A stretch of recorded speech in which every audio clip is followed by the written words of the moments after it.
네, 11시네요. 안녕하세요. 조일이에요. 지난번에 오픈 강좌 첫 번째 거를 했었는데, 너무너무 저를 응원해 주시고, 너무 아, 제가 생각했던 것보다 기대 이상의 반응들을 보내주셔서 너무 감사했어요. 그래서 제가 오늘은 이제 또 오늘도 또 아이들 키우는데 어떠한 도움이 될지 꿀팁 세 가지를 제가 오늘은 말씀드리려고 해요. 혹시 지난번 아, 그, 그 오픈 강좌 1에 참석하지 못하신 분, 또 유튜브에 올려 있지만 보지 못하신 분들을 위해서 제가 한번 잠깐 지난 오픈 강좌 1에는 무엇을 했었었는지, 어떤 말씀을 드렸었는지 그걸 잠깐 리뷰를 하고 그리고 오늘 강의를 할게요. 제가 첫 번째는 무엇에 대해서 말씀드렸냐면 부모님과 선생님들이 이제 아이들이 어리다고 뇌 또한 어릴 거라고 생각하셔서 그래서 이제 그 굉장히 제한해서 뭐 100, 뭐 100 이상 넘어가지 않고 뭐 1000은 뭐 건들지도 않죠, 솔직히. 예. 그렇게 하지 마시고 애들의 뇌가 무궁무진하니까 애들의 뇌는 정말 무궁무진합니다. 그러니까 제한하지 말고 어른 뇌와 같다고 생각하셔도 돼요. 어떻게 보면 정말 굉장한 뇌를 가지고 있는 거예요. 그때가 가능성이 정말 가능성이 풍부한 때입니다. 지난번에도 제가 그 뇌티튼의 효과를 하면서 한번 조금 말씀을 드리고 또 제가 어떻게 이걸 하게 됐는가 하는 데서도 말씀을 드렸는데 주산 1단이었던 박윤선이가 유치원부터 암산을 했기 때문에 100만 단위를 가질 수 있었다고 말씀드렸어요. 박윤선이를 따라가는 사람은 한 명도 없습니다. 아무리 고등학교 뭐 해도 그분들은 100년을 해도 박윤선이를 못 따라갑니다.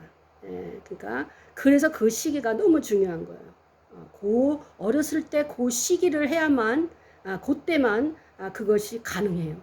그래서 제가 7살, 8살, 9살, 10살을 이렇게 강조하는 그 이유의 하나입니다. 두 번째는 집중력과 집중력을 하면서 적용하는 것을 가르쳐야 된다고 했어요. 그래서 집중하게 하고 또 집중한 거에 대해서 적용하게 해서 그래서 새로운 것을 배우는 것에 대한 새로운 것을 발견하는 것에 대한 기쁨을 알게 하라. 그거에 대해서 제가 말씀을 드렸고요. 세 번째는 절제를 가르쳐야 된다. 절제를 가르쳐서 항상 가이드라인을 줘가지고 아이들을 보호해야 한다고 제가 말씀드렸어요. 이렇게까지 말씀드리면 조금 그런데 우리 애들 정직한 것 같은데 정직하지 않을 때 되게 많아요.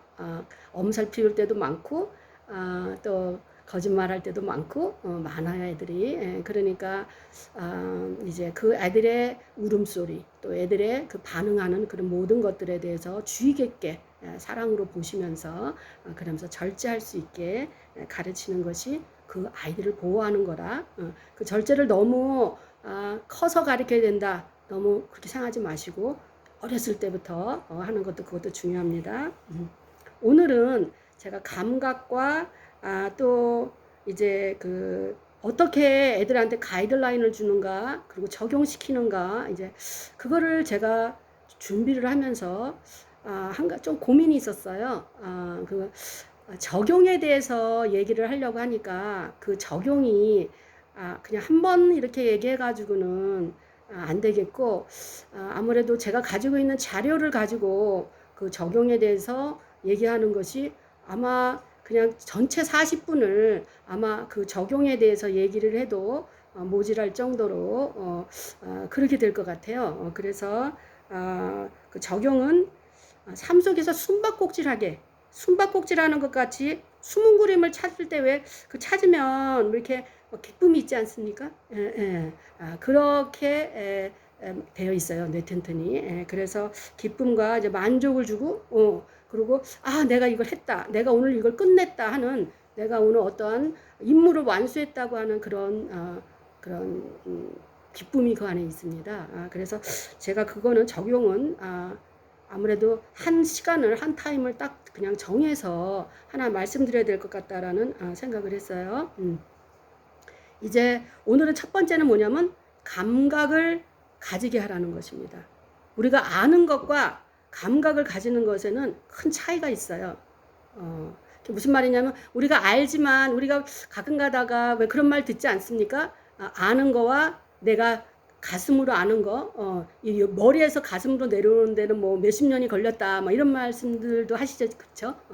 마찬가지입니다. 여기가 감각을 가지게 해야 되는데, 그 감각이 그 아이가 어떤 것을 완전히 알게 됐을 때, 그것이 어떤 때 자기가 느낄 수 있게 될 때가 있어요. 그러니까 한 번에 예를 든다면 문현동에 제가 7살짜리 둘과 초등학교 2학년 아이 둘을 가르쳤었어요.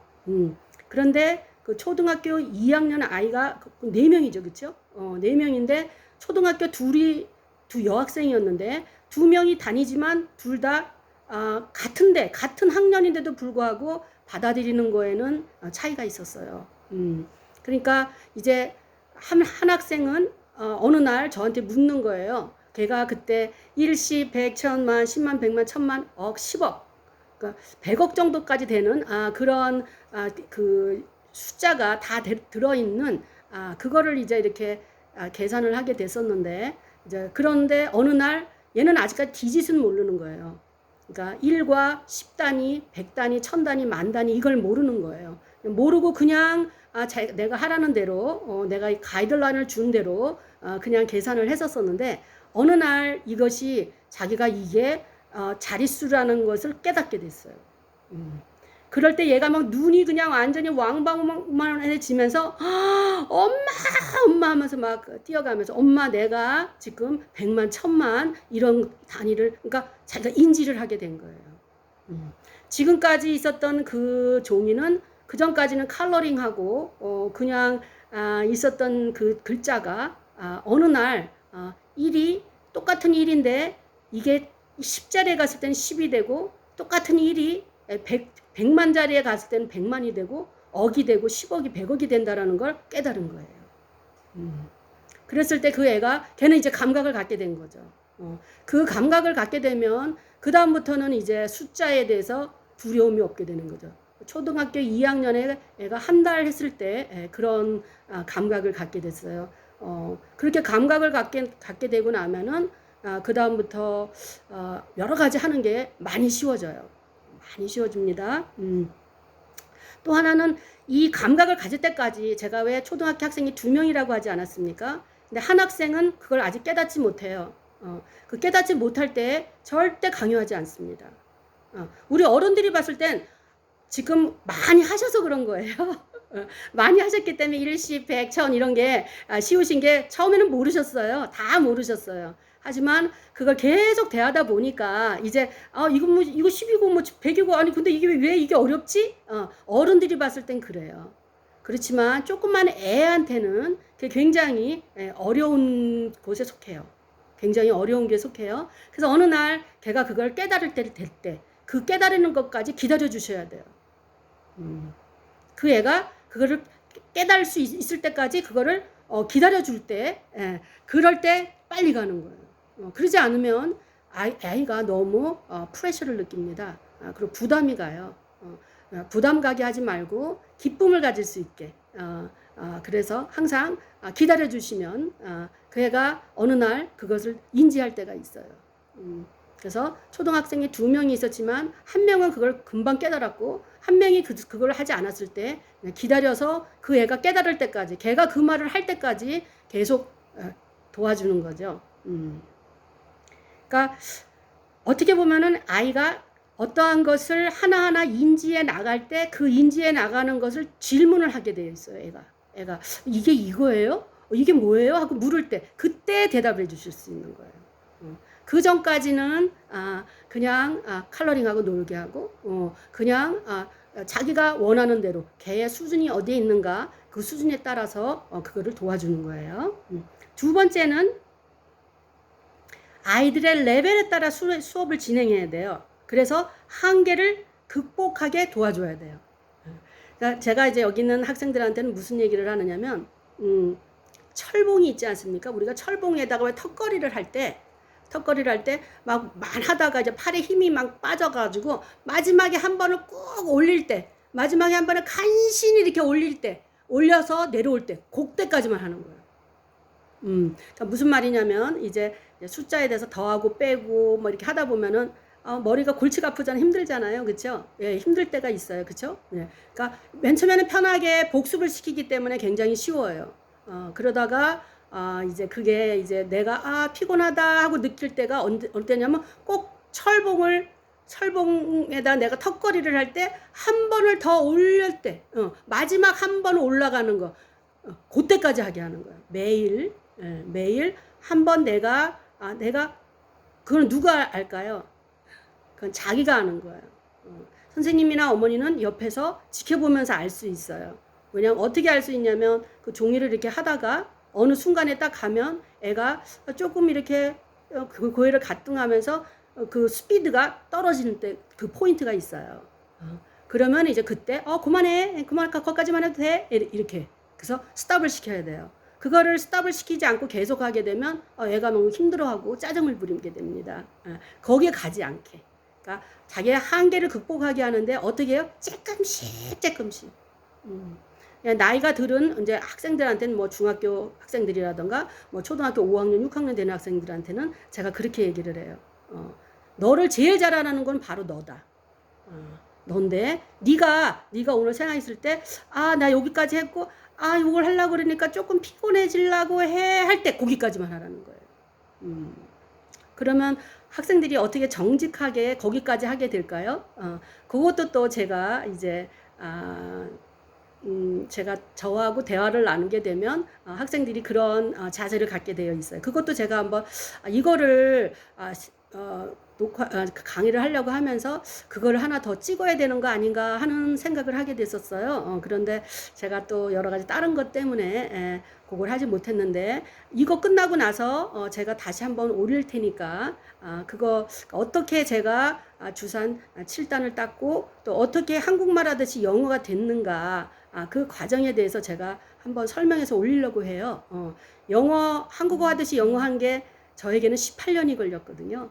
네. 그러니까 지금 여기서 말하는 건 뭐 2개월 얘기하고 뭐 3개월 얘기하고 6개월 얘기하고 뭐 1년 얘기를 하는데 저는 18년이 걸렸어요. 그러니까 그거에 대해서 한계를 어떻게 자기가 극복하는지 그리고 내가 오늘까지 여기까지만 해야 되겠다. 저 피곤해요. 하는 그 점이 어느 지점인지 그거를 어머니가 아시게 되고 선생님이 알게 되고 또 자기가 알게 될 때 그럴 때 아이들이 더 기쁘게 만족하며 공부에 임할 수 있고 집중할 수가 있어요. 네. 세 번째는 오늘은 뭐를 해야 되느냐면 아이들이 조금 특색이 다를 때가 있어요. 다른 애들과 좀 다른 거예요. 어떻게 보면 막 너무 막 진짜 조금만 앉아있지도 못해요. 너무 그냥 에너제틱하고요. 막 이리 뛰고 저리 뛰고 이런 애들이 있죠. 그쵸? 그런 애들이 있어요. 네, 제가 그거는 그 버지니아에 있는 학교에서 제가 보게 됐는데 그 교장 선생님이 직접 그거를 하시더라고요. 그거는 어떤 거였냐면 이제 왜 미국이다 보니까 흑인 학생들도 있고 백인 학생들도 있고 거기는 동양인은 JP 한 명이었어요. JP 한 명이었고 그리고 동양 선생님도 저 하나였고요. 그러다 보니까 그 이렇게 육체의 힘 에너지도 다르지 않습니까? 그러니까 흑인 애들은 너무너무 에너제틱 해가지고요. 수업에 이렇게 가서 앉혀놓으면 애들이 앉아있지를 못해요. 그러니까 이제 그 교장 선생님이 어떻게 하셨냐면 그분이 테니스 선수이셨어요. 그래갖고 그 학생을 아침에 새벽에 나오게 하는 거예요. 나오게 해서 그래서 걔를 테니스를 1시간을 쳐가지고 그냥 힘을 쭉 빼가지고 클래스에 가서 앉혀놓는 거예요. 그러니까 걔가 굉장히 조금 그러지 않고는 걔가 의자에 앉아있지를 못해요. 또 하나는 어떤 거를 했냐면 아침에 수영을 시키는 거예요. 새벽에 나오게 해서 아침에 수영을 해서 그래서 그러니까 걔한테 차고 넘치는 에너지를 그거를 다른데 막 공부하는데 지장이 가게 하고 막 옆에 힘들게 하게 만드는 것이 아니라 그거를 해서 테니스라든가 수영에 아주 뛰어난 학생으로 키우면서 그러면서도 또 공부에게 임하게 하는 거예요. 그러니까 다시 말해서 이제 아이가 다른 사람과 다른 특성이 있을 수 있잖아요. 그러면 그 특성을 문제화로 만들지 말고 그 특성을 더 특별하게 해서 그 특색으로 부각시키는 거예요. 아까 말씀드렸죠? 그 흑인 학생이 너무 에너제릭 했을 때 그 에너제릭한 것을 그냥 소비하는 것이 아니라 오히려 그거를 테니스를 연습하게 하거나 선수로 만들거나 아니면 또 수영을 하게 하거나 그래서 그 차고 넘치는 그 에너지를 먼저 소모하고 그리고 클래스에 가서 앉아 있을 때 걔가 다른 학생들과 차분하게 모든 거에 집중할 수 있었어요. 너무너무 좋은 그 샘플이었거든요. 또 지금 아이들에게 어떠한 감각을 가진다라는 거는 어떻게 보면은 그 티칭법이 한국의 티칭 속에서 외우게 하는 한국은 그냥 빠른 스피드로 막 나가게 하는 거죠. 그렇죠? 빠른 스피드로 이거 오늘 알았고 이거 알았고 그냥 알았으면 그냥 또 다른 거로 넘어가고 또 다른 거로 넘어가고 그러다 보니까 애들이 감각을 가지질 못해서 그래서 한마디로 계속 외우는 거예요. 거의 똑같은 건데도 불구하고 똑같다고 하지를 않고 그거를 똑같이 보여지지가 않고 다 다르게 보이는 거예요. 그런데 감각을 갖게 되면 다른 것도 다 똑같이 보이게 돼요. 다 똑같이 보고 똑같이 그것을 그 인지할 수가 있어요. 그래서 특색으로 부각시키고 한계를 극복하게 해주고.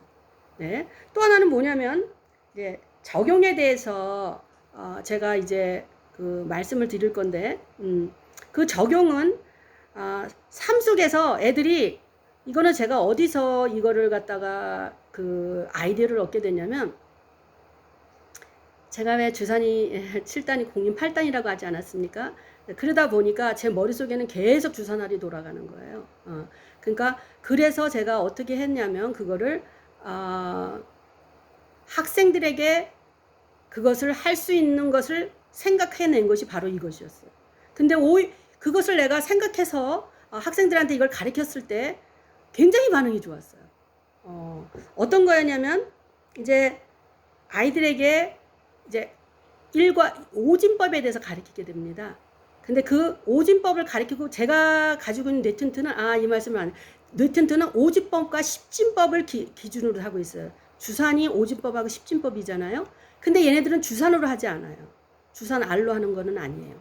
그런데 그 오진법과 십진법을 가지고 있는 것을 삶 속에서 찾는 거예요. 그러니까 자기가 길을 다니다가 어떤 숫자를 보게 되면 그거를 5로 만들거나 아니면 10을 만들거나 아니면은 그 5를 분리를 시키는 거. 그거는 이제 그래서 제가 이거를 뇌튼트를 설명을 하면서 말씀드려야 된다고 하는데 그 세 가지의 방법이 있어요. 그러면 애들이 길을 다니면서 이제 제가 미국에서 애들 가르칠 때는 미국은 애들이 자전거를 많이 타요. 그래서 자전거를 타고 다니다가 뭐든지 숫자가 보이면 한국은 여기 그 길에도 많이 숫자들이 많은데 왜냐면 미국은 그렇지가 좀 이렇게 집도 좀 떨어져 있고 길을 걸어 다니는 시간이 좀 별로 없잖아요. 미국은. 그러다 보니까 애들이 자전거 타고 이제 다니게 되는 그때 마을에 돌아다니면서 주소 같은 거 볼 때 그럴 때 이제 제가 적용하게 했는데 만족도가 굉장히 높고요. 그거는 다시 말해서 수업 시간에 칠판에서 선생님이 1 더하기 4는 5야, 2 더하기 6은 8이야, 이렇게 가르치는 거를 차원을 넘어서는 모든 삶 속에서 일어나고 있는 모든 숫자를 봤을 때, 얘는 다 공부를 하는 거니까요. 그렇죠? 그리고 그것이 복습이 되고 그게 삶 속에 자기가 적용이 됐을 땐 클래스에 가서 선생님이 그다음부터 숫자에 대해서 얘기를 했을 때는 걔는 그냥 그거 완전히 느끼고 있으니까 감각적으로 가지고 있으니까 뛰어나게 되는 거죠. 그렇게 되는 거예요. 네. 그리고 그래서 이제 그러니까 또 하나는 뭐냐면 애들이 어떤 때 기쁨을 느끼게 되냐면 이렇게 왜 숨은 그림 찾는 거 있잖아요. 숨은 그림 찾기 이렇게 할 때 뭐 어떤 그림 속에서 뭐 호랑이를 찾아라 아니면 뭐 토끼를 찾아라 이렇게 그런 거 있잖아요. 그러면 그런 걸 찾을 때 아 내가 여기 찾았어. 또 이렇게 어떠한 우리들이 뭐 위출입 같은 데 가거나 하면은 뭐 나무에다가 뭐를 갖다가 이렇게 선물을 숨겨놓고 뭐 이럴 때 그 찾는 기쁨이 있지 않습니까? 그 기쁨이 제가 뇌튼튼에 그거를 넣었어요.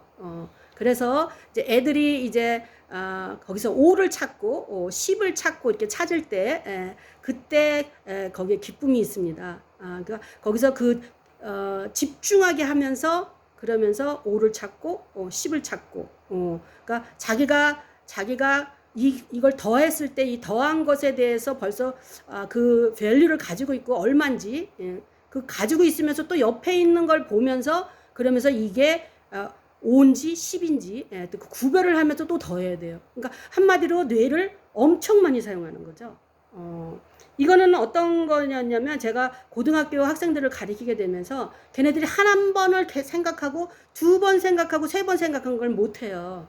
그걸 못해요. 그러니까 어떻게 보면 신호등을 열어주는 거예요. 신호등을 하나의 얘가 생각하는 그 패턴을 하나만 생각하는 것이 아니라 그거를 분리할 줄도 알고 또 더할 줄도 알고 또 자기가 가지고 있는 밸류에 대해서 그거를 마음속에 가지고 있으면서 또 옆에 있는 것을 또 생각해야 하고 그러니까 굉장히 머리를 많이 사용해야 돼요. 예.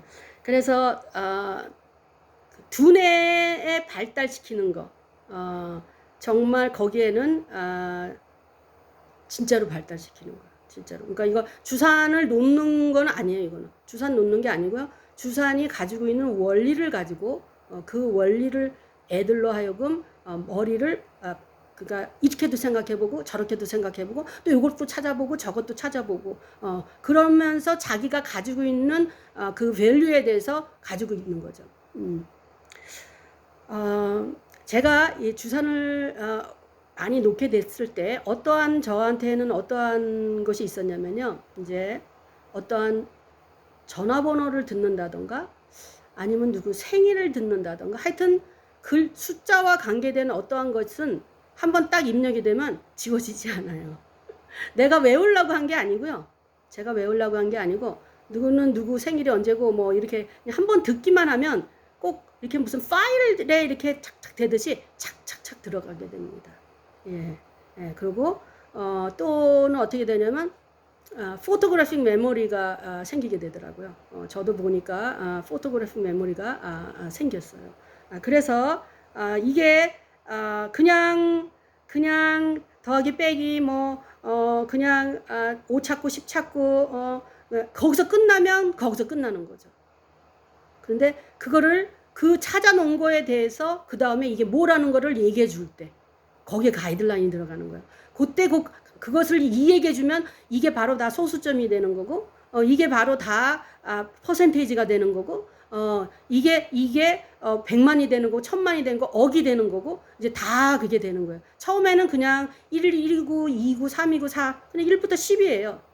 그렇지만 이게 디짓이 어떻게 되는가 그 디짓의 감각을 갖게 하고 그렇게 하는 건데 그 다음부터는 이제 애들이 글자라든가 숫자라든가 이런 거에 대해서 겁을 먹지 않죠.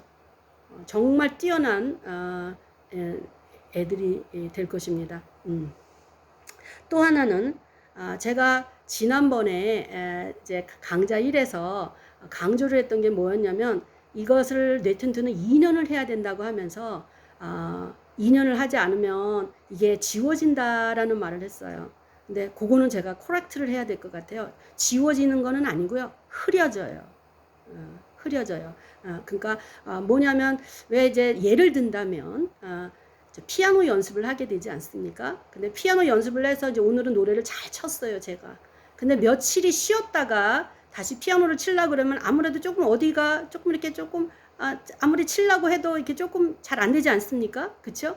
그때 그건데 그게 하루 내가 빠졌으니까 내가 하루만 더 하면 된다라고 생각하시는데 그렇지가 않아요, 그게요.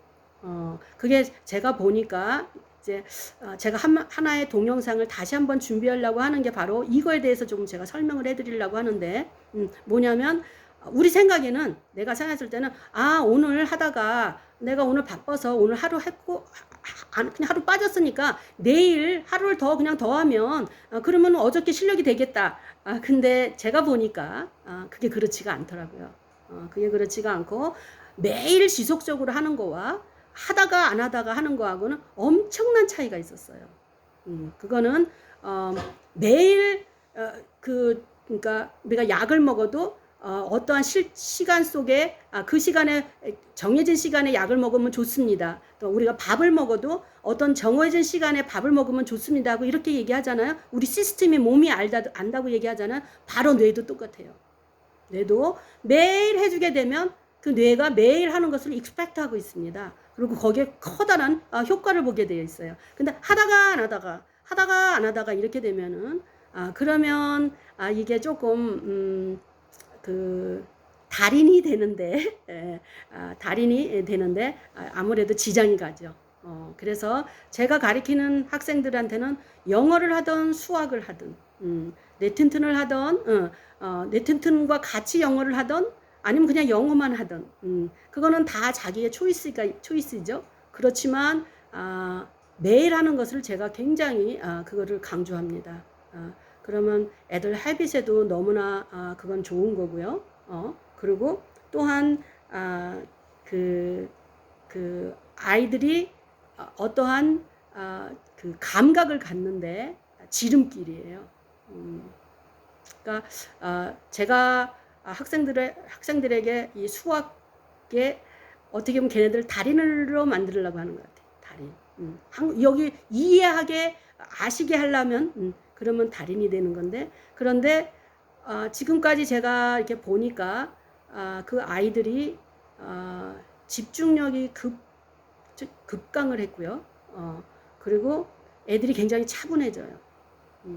그러니까 막 글 쓰는 거라던가 이런 게 막 크게 써놓고 막 아무렇게나 막 하고 막 색깔을 칠하라고 해도 막 색깔도 막 그냥 막 낙서하듯이 그냥 막 짝짝짝 이렇게 막 그렇게 하는 거 있잖아요. 막 이렇게 하다가 제가 5를 찾아라 10을 찾아라 그러면서 애들이 집중하게 되잖아요. 그러면서 동그라미를 치라고 했거든요. 근데 그 동그라미를 칠 때 그때 막 처음에는 그냥 막 아무렇게나 막 해버려요. 그냥 막. 그런데 그거를 이틀 정도만 돼도 애들이 차분해지면서 동그라미를 치게 되고 그리고 그 색깔을 이제 애들한테 이제 컬러링을 제가 하게 하거든요. 근데 이제 애들이 어떤 레벨에 있느냐, 얘네들이 컬러링을 좋아하는 애들이면 컬러링을 하는 거고요. 얘네들이 뭐 5학년 뭐 이렇게 뭐 학년이 높은 애들이 어떤 데 하겠다고 할 때는 제가 그런 걸 다 스킵해요. 왜냐면 자기가 어떤 숫자에 대한 감각을 가지고 있을 때는 제가 그걸 뇌튼튼으로 강요하지 않습니다. 제가 7살, 8살, 9살, 10살의 학생들에게 더 집중하는 것은 또 하나가 뭐냐면 그 숫자의 감각을 획기적인 감각을 갖게 해주고 싶은 거거든요. 그게. 근데 그 감각을 지금 어른 되신 분들은 다 이렇게 제가 제 문제지를 내놓으면 자기가 다 알아요. 왜냐면 진리는 다 알아요. 다 알아요. 근데 어떠한 감각을 가졌냐는 거죠. 어떠한 감각으로 그거를 했냐는 거죠. 그렇죠? 그런데 이제 제가 가르치는 아이들은 5와 10의 감각을 갖게 해요, 제가. 그래서 5는 분홍색으로 나타내고 10은 이렇게 하늘색으로 나타내요.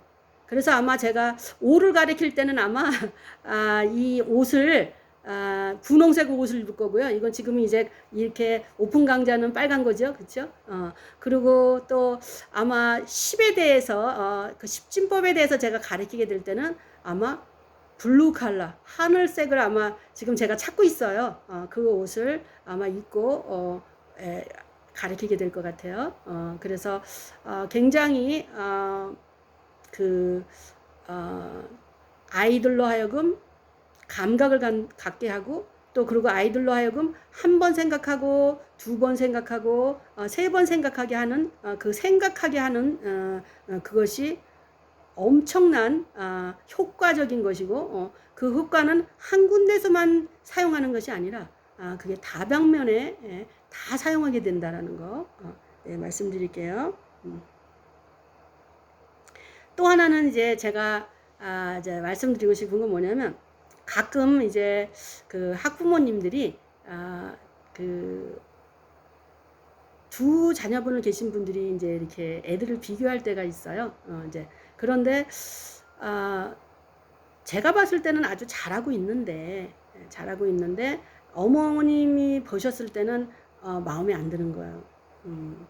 근데 그 마음에 안 드는 것을 이제 죄송합니다. 제가 보니까 어머니의 야망이에요.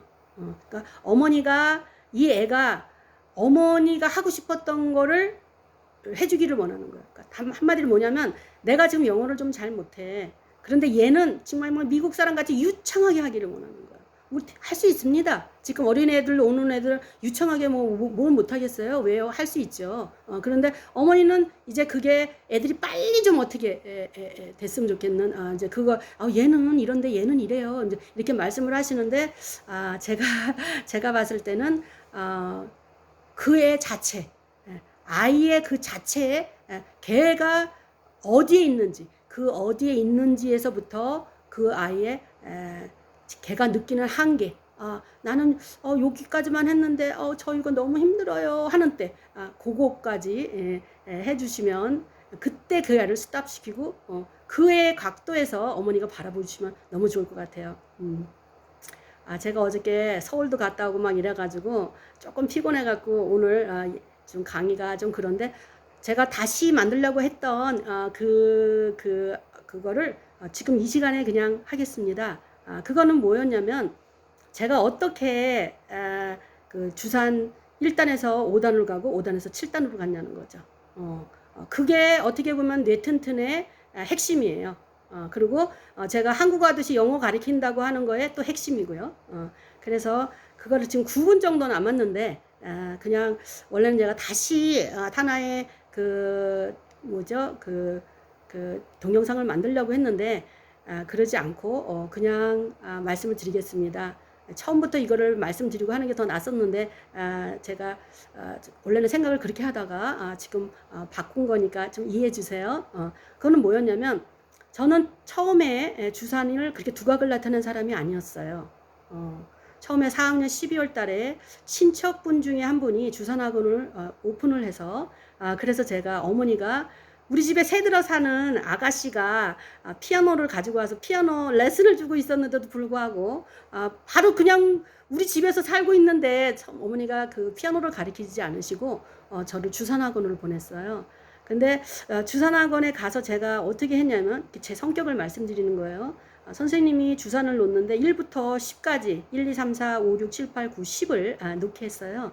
그런데 그 10을 놓는데 제가 놓다가 고개를 들어보면 다른 사람들 다 주산을 놓고 있으니까 또 고개 숙이고 또 고개를 들어보면 또 다 하고 있고 그러다 보니까 1시간을 이제 주산을 놓는데 제가 고개를 들 수가 없는 거예요. 그래서 내 눈물이 뚝뚝 떨어졌어요. 그랬더니 주산 선생님이 깜짝 놀라시면서 아니 왜 우냐고 그러시는 거예요. 그래서 내가 고개가 아파요. 그랬더니 야 임마 그러면 고개를 들면 되지. 예. 그러니까 무슨 말씀이냐면 선생님이 하라는 거 하면 그냥 고개가 아파도 못 해도 했던 거예요. 또 하나는 뭐였냐면 주산학원에서 이제 빠지면 안 된다고 그랬어요. 근데 그때 우리 일본에 외삼촌이 계셨는데 몇십 년 만에 일본의 외삼촌이 한국을 들어오셨어요.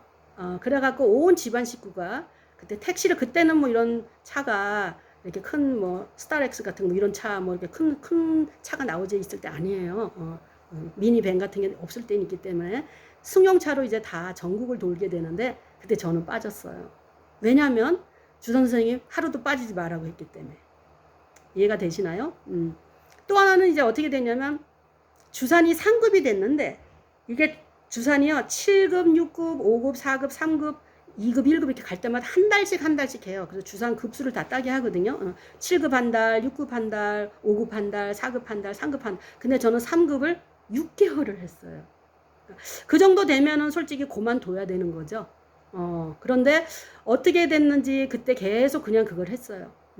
근데 그 상급을 할 때 6개월 동안 왜 6개월 3급을 따지를 못하는지 솔직히 그걸 몰랐어요.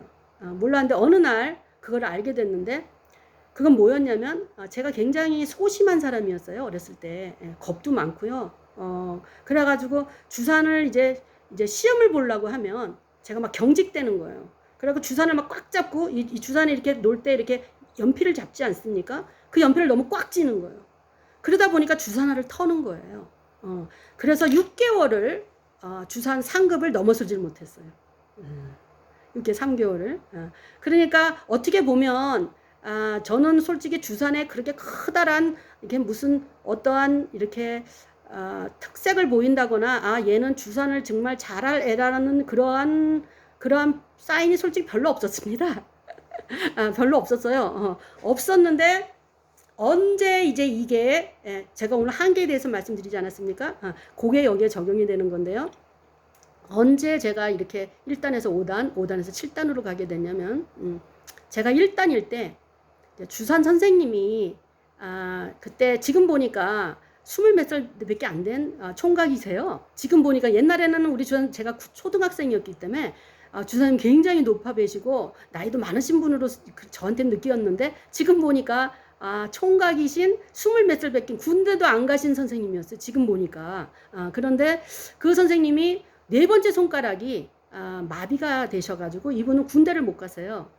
그래가지고 무슨 논산인가 어디에 그래서 훈련을 3개월을 가셨어야 됐어요. 그래갖고 그 선생님 이름이 조남훈인데 그 두 분 선생님이 그 주산학원을 그냥 놔두고 그러고 가신 거예요. 그런데 이제 그때 누가 문을 열어줬는지 그건 잘 모르겠어요. 우리 주산 선수반이 7명이거든요. 그런데 제가 제일 어린 연소였는데 그런데 이제 선생님이 안 계시니까 저녁 6시부터 밤 11시까지 그땐 통행금지 있을 때인데 11시까지 이제 주산을 놓는데 애들이 그 선생님 안 계시니까 뭐 이리 뛰고 저리 뛰고 막 놀고 뭐 그리고 우리는 그때 선수부 반의 학생들이었기 때문에 한 권씩 문제 한 권씩을 끝내야 됐어요. 그런데 그 한 권을 애들이 그냥 답을 뒤에서 베끼는 거예요. 근데 저는 이게 7시 반 정도 되면 30분 정도 휴식이 있는데 휴식도 가지지 않고 6시부터 11시 5시간은 그냥 완전히 팔이 그냥 너무 아플 정도로 그냥 막 팔이 떨어져 나가게 아플 정도로 주산을 놨던 거예요. 그것이 지금 제가 우리 아이들에게 초등학교 2학년, 3학년, 그 4학년 아이들에게 이 이야기를 해주는 거예요. 그러니까 뭐냐면 선생님이 안 계실 때 그건 다시 말해서 뭐예요? 자기가 자기 안에서 정직해야 되는 거예요. 자기 안에서. 그러니까 제가 어떻게 했냐면 그거를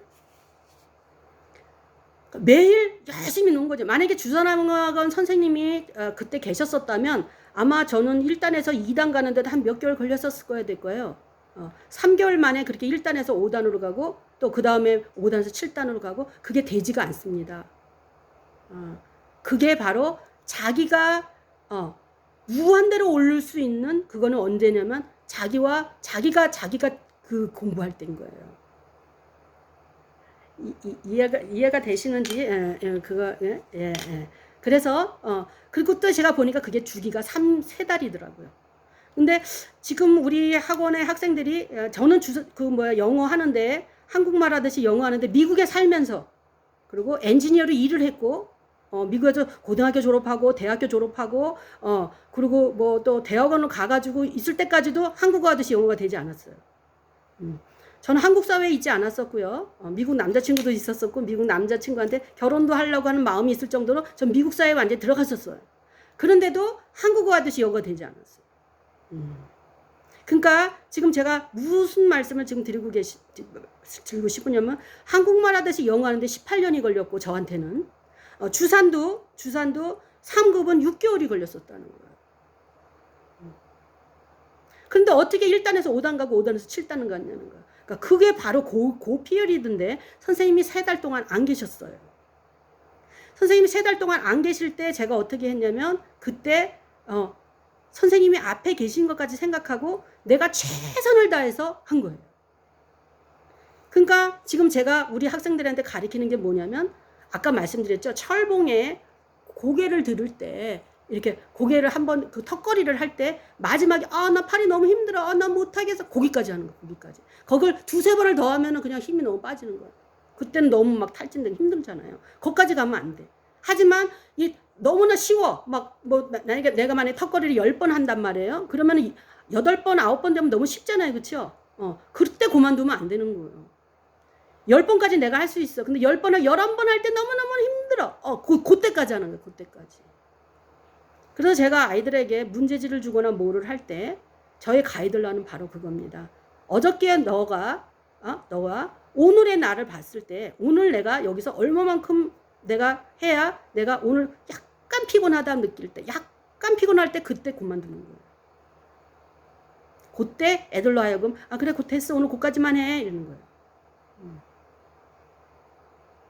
또 하나는 제가 한국어 하듯이 영어 하는 거 말씀드렸죠. 그거는 제가 날짜를 재지를 않아서요. 그거는 솔직히 제가 언제인지 모르겠어요. 이것도 저는 하나님을 믿는데 우리 예수님께서 저에게 선물로 주신 것 같아요.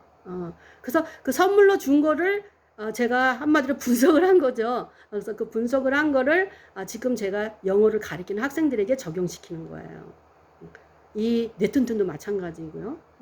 그러니까 제가 그 사우스 웨스턴 바프티스트 티올로지컬 세미너리에서 제가 전공이 보이스 메이저였어요. 그러니까 성악을 전공하다 보니까 딕션 클래스를 택하게 된 거예요. 그러니까 딕션은 꼭 해야 돼요. 우리 성악가들한테는. 왜냐면 우리들이 보이스를 하려면 발음이 정확해야 의사 전달이 되지 않습니까? 그러다 보니까 딕션을 하게 됐는데 그 딕션이 너무나 저한테는 지금도 영어를 가르치는 모든 학생들에게 그거를 제가 적용을 합니다.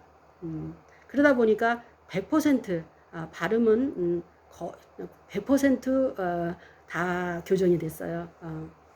우리 그 사우스 웨스턴에 계셨던 미세스 닥터 스미스는 아마 제가 이렇게 이 딕션으로 이렇게 영어 학생들을 가리키는데 사용할 거라고는 저도 생각 못 했으니까 그러셨을 것 같아요. 그래서 요게 그렇게 되는 거예요. 그러니까 제가 모르고 허튼 소리 하는 게 아니고요. 무슨 2달 만에 2달 반 만에 무슨 뭐 한국어도 영어가 되고 무슨 뭔 소리 하는 거야 지금 이렇게 그렇게 말할 수 있죠. 저는 18년 걸렸어요. 미국에 살면서도 18년 걸렸어요. 그랬고 그렇지만 지금 여기 있는 학생들은 어떻게 보면 제가 주산 그 선생님이 나한테 가르쳐줬던 그 훈련도 아마 여기에 좀 적용이 되지. 제가 적용하는 데는 조금 거기에 좀 잘하거든요. 그래서 그것까지 여기에 적용된 거는 아닌가 하는 제가 생각을 하고 그리고 아무래도 6개월에서 한 1년 정도 거의 매일 영어를 해야 된다라고 하셔야지 되지 않을까 싶어요. 지금 6개월에서 졸업시키는 학생들이 좀 되기는 되는데요. 그런데 그거보다는 조금 1년 정도로 생각하는 게 좀 낫지 않을까. 하지만 2달 반 만에도 되는 학생도 있었고 2달도 있었고 또 4개월 만에 되는 학생도 있었고 초등학생들은 제가 너무 막 그렇게 하지는 않아요. 그랬었고 그리고 또 하나는 제가 이렇게 오픈 강좌를 열고 이렇게 하는 데는 저는 솔직히 조금 욕심이 있습니다. 그건 뭐냐면 우리 한국 사람들이 뇌튼튼을 해서 그래서 정말 뛰어난 학생들로 키웠으면 좋겠어요. 그래서 유치원 선생님들이라던가 아니면 초등학교 선생님들 정말 그렇게 어려운 거 아니고 조금만 하시면은 그러면 제가 도와드릴 수 있어요. 그러니까 제가 미국에서도 보고 또 이렇게 보면 그러니까 학생들에게 100, 1000 이상 가르치질 않다 보니까 그러다 보니까 그거에 대해서 조금 거기까지만 해도 충분히 되니까요. 그리고 또 크잖아요. 그 숫자가요. 근데 그거보단 조금 더 애들이 억대 경까지도 겁 없이 오르락내리락 할 수 있는 그건 솔직히 뭐 별로 어려운 거 아니에요. 조금만 제가 말씀드리면 되니까 그러면 너무 좋을 것 같아요. 그게 제가 이렇게 오픈 강좌를 열고 한국 어머니 아버님들 그리고 우리 애들이 절대 애들이 어리다고 뇌가 어리다고 생각하지 마라. 그리고 그 뇌가 어린 애들이 아이가 어리다고 해서 어떠한 숫자라든가 이런 것을 리미트 제한하지 마라. 얘네들을 크게 그냥 다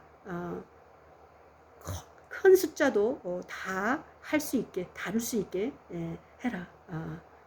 그러면서 거기에 집중력과 적용하고 또 삶 속에서 숨바꼭질 하듯이 또 숨은 그림 찾듯이 그것을 삶 속에서 적용될 때 칠판에서 몇 개 하고 또 엄마랑 손가락으로 몇 개 하는 거는 차원을 넘어서는 자기가 자기를 가리키는 거, 그게 키인 것 같아요. 자기가 선생님이 가이드라인을 줬을 때 그 가이드라인을 가지고 자기가 삶 속에서 그거를 찾고 발견하고 적용하고 또 기쁨을 갖고 그럴 때 그 뇌가 한마디로 신호등을 열어주는 거예요.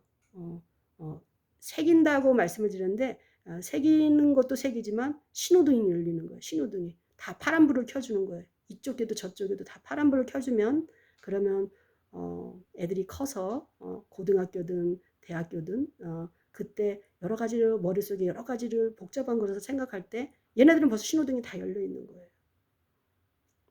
제가 보니까 제가 그 엔지니어도 해보고 여러 가지를 하면서 그래서 종합해서 그 적용의 달인이 그것을 적용했다고 보시고 제가 조금 여러 가지로 조금 한 번도 안 들어보던 이상한 얘기를 조금 하고 또 건방지게 뭐가 어떻다고 얘기를 드려서 조금 만약에 좀 기분을 상하게 했다면 이해해 주세요. 근데 그냥 나 잘났다고 말씀드리는 것이 아니고 그게 아니고 제가 이렇게 애들을 가르쳐보고 가르쳐본 것 속에서 이것이 문제구나.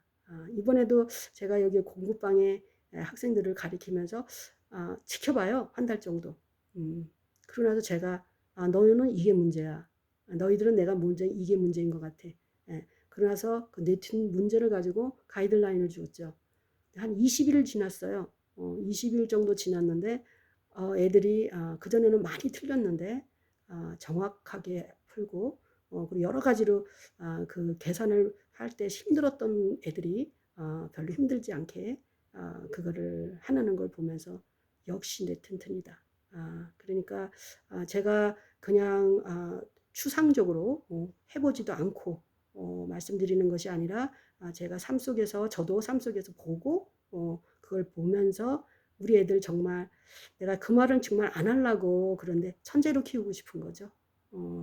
천재로 키우고 싶은데 내가 천재 키우는 방법 이렇게 하면 그러면 또 사기다 이런 말 할까 싶어서 지금까지 솔직히 그 단어를 제가 굉장히 안 썼어요. 안 썼는데 저는 초등학교 6학년부터는 천재로 통했어요. 그리고 중학교군 어디군 선생님들이 아예 저는 특별하게 선생님들과의 레벨 속에서 컸고요. 그리고 또 UIUC 다닐 때도 굉장히 뛰어난 사람이었고요.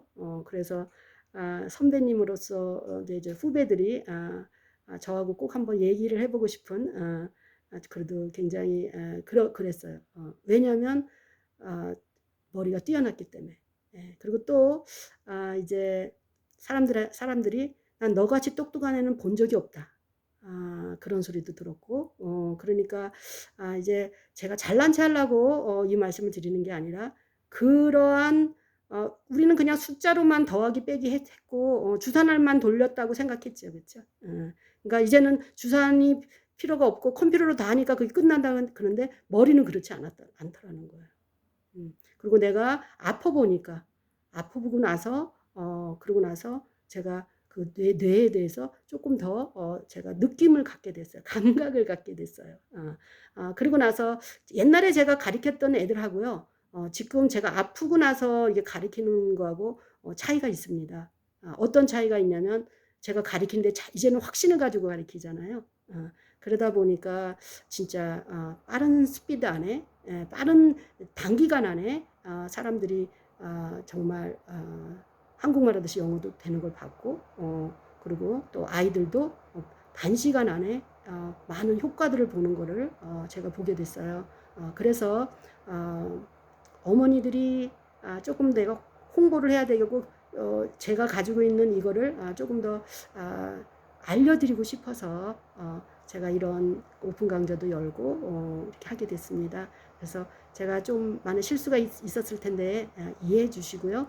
제 마음은 정말 애들을 돕고 싶은 그 마음이라는 거, 그것이 저의 여기에 포인트라는 거를 좀 알아주셨으면 좋겠어요. 네, 감사합니다.